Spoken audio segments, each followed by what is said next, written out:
아동 발달 교육자들은 부모 유형을 세 가지로 나눈다. 자신의 양육 방식을 알아야 아이를 대하는 태도를 바꾸고 아이를 긍정적인 방향으로 이끌 수 있다. 나는 어떤 유형의 부모일까? 문제 1. 아이에게 과자 봉지를 버리고 오라고 했는데 아이가 싫다고 하면 어떻게 말하겠는가? 1. 지금 당장 안 하면 친구네 안 데려다 줄 거야? 2. 이런 알겠어 라고 말하고 직접 쓰레기를 버린다. 3. TV 보고 있는데 시켜서 짜증이 났구나. 그럼 언제가 좋겠니? 문제 2. 아이가 축구를 하다 다쳤다. 아이가 울면서 다리에 난 상처를 보여준다면 어떻게 말해주겠는가? 1. 별거 아니야. 괜찮아. 다 큰 아이는 우는 거 아니야. 2. 울지 마. 다친 데 씻고 밴드 붙이자. 3. 아프겠다. 어떻게 해줄까? 1번은 통제형 부모, 2번은 허용형 부모, 3번은 마음 중심형 부모에 해당한다. 각각의 특징은 다음과 같다. 통제형 부모는 아이가 바르게 행동하도록 만들기 위해 처벌이나 죄책감, 뇌물과 보상을 사용한다. 부모의 기대가 높아 아이들은 늘 스스로를 부족하다고 느낀다. 허용형 부모는 자녀의 응석을 받아주고 자녀 마음대로 할 수 있게 둔다. 그 결과 아이는 타인의 바운더리를 침범하기도 한다. 마음 중심형 부모는 자녀를 정서적으로 지지한다. 부모가 일방적으로 설교를 하는 게 아니라 아이도 의견을 내고 부모와 아이가 함께 토론한다.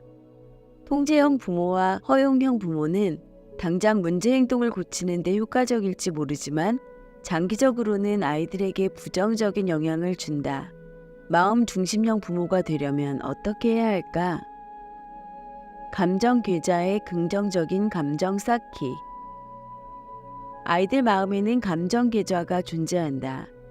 스트레스, 부모의 고함, 처벌, 실패, 외로움은 아이의 감정 계좌에서 잔고를 인출한다. 반면 놀이, 유대감 등은 감정 계좌의 잔고를 채워준다. 아이들은 감정 계좌의 잔고가 많을 때 더 편안함을 느낀다. 아이의 감정 계좌를 채우는 첫 번째 방법은 아이를 의사결정에 참여시키는 것이다. 이때 아이의 의견을 존중하는 태도를 보이는 것이 중요하다. 가정 내 다양한 사안에서 아이의 의견이나 생각, 아이디어를 물으면 아이는 스스로를 중요한 사람이라고 느낀다. 두 번째 방법은 아이가 만족할 만한 관심을 주는 것이다. 아이가 인형극을 하며 부모가 관객이 되어주길 바라는 것도 공원에 가자고 졸라대는 것도 목적은 하나이다. 부모가 관심을 가져주길 바라는 것이다. 아이가 놀아달라고 할 때, 이야기를 들어달라고 할 때 잠깐만이라고 말하고 싶은 충동을 이겨내고 이제부터는 그래, 알았어 라고 말하자. 아이의 몫의 문제에서 빠지기. 요즘 부모들은 아이가 도움이 필요한 것 같으면 곧장 개입해 해결책을 제시해 주려고 한다. 물론 부모로서 아이를 올바르게 이끌어 주어야 하지만 개입이 지나치면 아이들은 통제당한다고 느낀다. 그렇다면 그 기준을 어떻게 정해야 할까? 우선 이 문제가 누구의 것인지 생각해 봐야 한다. 아이가 추운 날 재킷을 두고 나가거나 가장 친한 친구와 싸운 일은 아이 몫의 문제이다. 아이 몫의 문제는 아이 스스로 처리할 수 있는 문제로 부모가 어떻게 해결되든지 관여할 필요가 없다. 부모는 그저 그 문제에 공감을 해주면 된다. 그런 다음 아이가 자연적인 결과를 경험하도록 둔다. 자연적인 결과는 아이의 선택이나 행동에 당연하게 따라오는 결과이다. 예를 들어 추운 날 겉옷을 깜빡하고 나가면 추울 것이다. 학교에서 친구에게 무례하게 행동하면 친구에게 같이 놀기 싫다는 소리를 듣게 될 것이다. 이런 경험을 통해 아이들은 자신의 문제를 스스로 해결할 방법을 찾게 된다. 다만 다음 중 하나라도 해당한다면 부모의 개입이 필요하다. 1. 자연적 결과가 위험한가? 2. 자연적 결과가 해로운가? 3. 아이가 원인과 결과를 연관짓기가 어려운가? 4. 자연적 결과가 다른 누군가의 바운더리를 침해하는가? 아이의 선택에 대한 믿음, 진심으로 공감하는 태도는 아이의 자존감을 높이는 동시에 부모 자녀 간의 관계도 더욱 탄탄하게 만들어준다. 아이의 바운더리를 존중해주기. 바운더리란 자신이 하고자 하는 것, 경험하고자 하는 것을 스스로 정하는 지침으로 보통 신체, 감정, 소유물과 관련이 있다.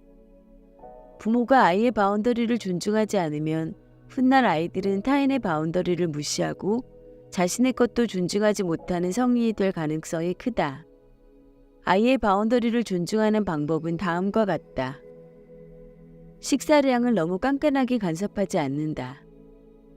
아이에게 음식을 억지로 먹어야 한다고 강요하면 아이는 자신의 몸이 보내는 신호를 무시하기 시작한다.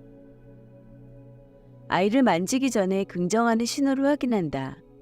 누군가 아이를 안거나 만질 때 아이들은 부모에게 싫은 기색을 내비친다. 이런 신호를 감지하고 존중하는 것이 현명한 부모이다. 벌과 상을 없앤다.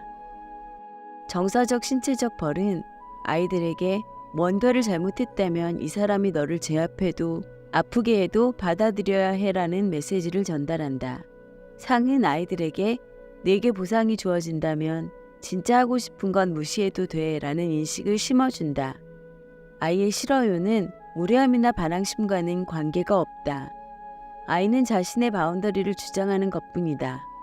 아이를 위해 아이의 거절에 괜찮아질 줄 알아야 한다. 양육법을 고치는데 결코 늦은 때란 없다. 벌이나 보상 없이 바운더리를 정하고 지켜나갈 때 부모와 아이 모두 스트레스를 줄이고 관계를 더욱 돈독하게 만들 수 있다.